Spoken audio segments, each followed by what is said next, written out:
আসসালামু আলাইকুম, আমি আলকাজিম ভুইয়া, অ্যাডভোকেট জেলা ও দায়রা জজ আদালত। আজকের এই ভিডিওতে আলোচনা করব সামাজিক মাধ্যমে ধর্ষণের হুমকি দিলে আপনার করণীয় কি। সাম্প্রতিক সময়ে সারা দেশে ধর্ষণের ঘটনা বেড়েই চলছে।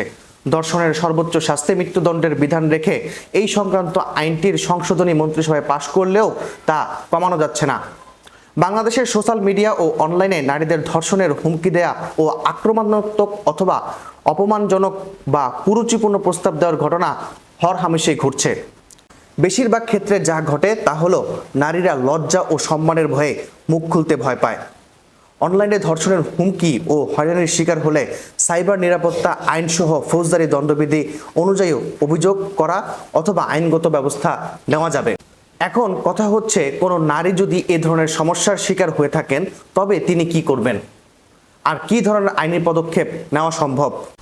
অনলাইনে এ ধরনের হয়রানিমূলক আচরণের শিকার হলে তথ্য প্রমাণ সহ সাইবার ক্রাইম ইউনিটে যোগাযোগ করতে পারেন।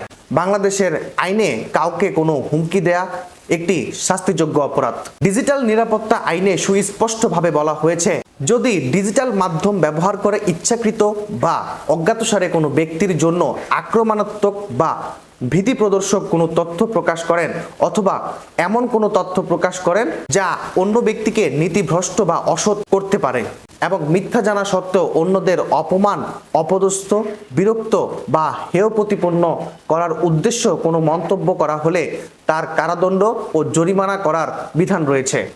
এ ধরনের অপরাধের শাস্তি আইন অনুযায়ী এরকম ক্ষেত্রে 3 বছর কারাদণ্ড ও 3 লাখ টাকা জরিমানা শাস্তির বিধান রয়েছে।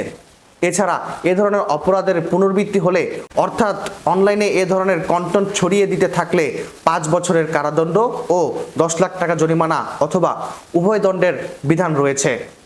ধর্ষণের হুমকি বা আপত্তিকর মন্তব্যের শিকার হলে নিকটস্থ থানায় সরাসরি অভিযোগ করতে পারেন। এছাড়া সাইবার ইউনিটে মেইল করে এবং কাউন্টার টেররিজম বিভাগে হ্যালো সিটি অ্যাপের মাধ্যমে অভিযোগ করতে পারেন। ইমেল ও অ্যাপে অভিযোগ করার ক্ষেত্রে ভুক্তভোগী নিজেই পরিচয় গোপন রেখে অভিযোগ করতে পারেন। অভিযোগের পক্ষে কিছু তথ্য প্রমাণ জোগাড় করে রাখা ভালো। অর্থাৎ অনলাইনে যদি আপনি হয়রানি অথবা ধর্ষণের হুমকির শিকার হয়ে থাকেন, সেক্ষেত্রে আপনি সরাসরি থানায় অথবা সাইবার ইউনিট অথবা কাউন্টার টেররিজম ইউনিটে অভিযোগ দায়ের করতে পারেন।